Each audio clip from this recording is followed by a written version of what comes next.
BrewDog was once one of the most valuable independent beer companies in the UK.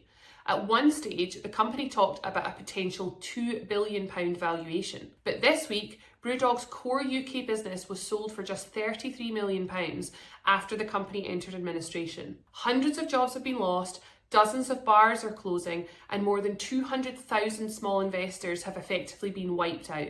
So what actually happened? And what does this deal tell us about distressed acquisitions, investor risk, and how companies really get sold when things go wrong? So let's talk about the rise of BrewDog. To understand this story, you really need to understand how BrewDog became so successful in the first place.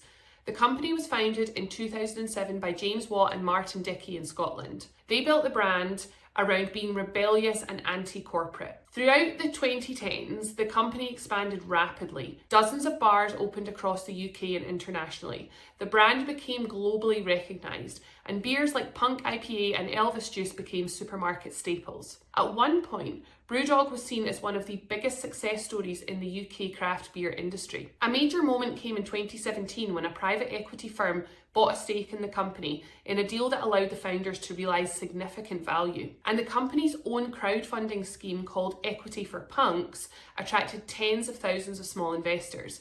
But rapid expansion also created a lot of pressure. So what went wrong? Well, in the last few years, the company has really struggled. Several factors have contributed to this. The craft beer market has become far more competitive. Hospitality costs have increased dramatically.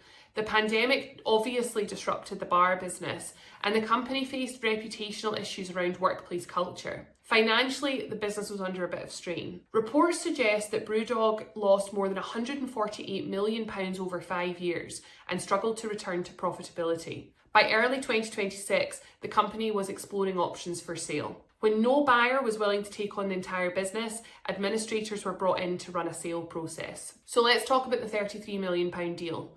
The buyer turns out to be Tilray Brands, a US-based company known for cannabis, wellness products and craft beverages.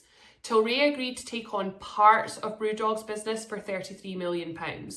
But importantly, they haven't bought everything. What Tilray actually bought included the BrewDog brand and intellectual property, the brewery in Scotland, a major distribution centre, and 11 strategic bars in the UK and Ireland.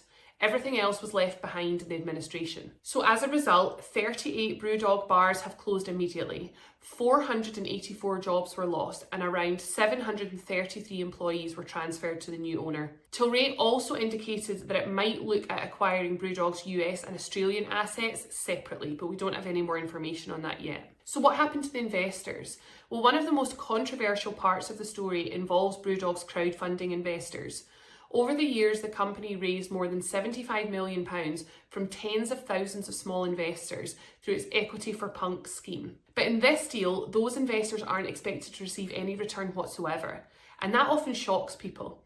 But it's actually very typical in distressed sales. Because in insolvency situations, money is distributed according to a strict priority order. Creditors are paid first. Shareholders, particularly ordinary shareholders, usually come last. And if there isn't enough value left in the business, then they tend to get nothing. So what is this deal actually? Well, legally speaking, this transaction is essentially a distressed asset sale. That means the buyer doesn't acquire the entire company. Instead, they buy the valuable assets, the brand, the profitable operations, and they leave the historic liabilities behind. From a buyer's perspective, this can be extremely attractive. You get the brand and the infrastructure, but you don't inherit the years of losses or debt.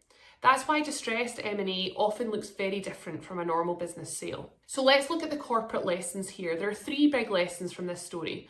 The first one is that brand value doesn't equal company value. BrewDog is still a strong brand, but the underlying company structure and financial performance determine the price in a sale. The second is rapid expansion increases risk. Scaling a hospitality business quickly can create huge fixed costs. When the market turns, those costs become very difficult to sustain. And the third lesson is that equity investors carry the highest risk. Whether it's crowdfunding investors or founders themselves, equity sits at the bottom of the insolvency waterfall.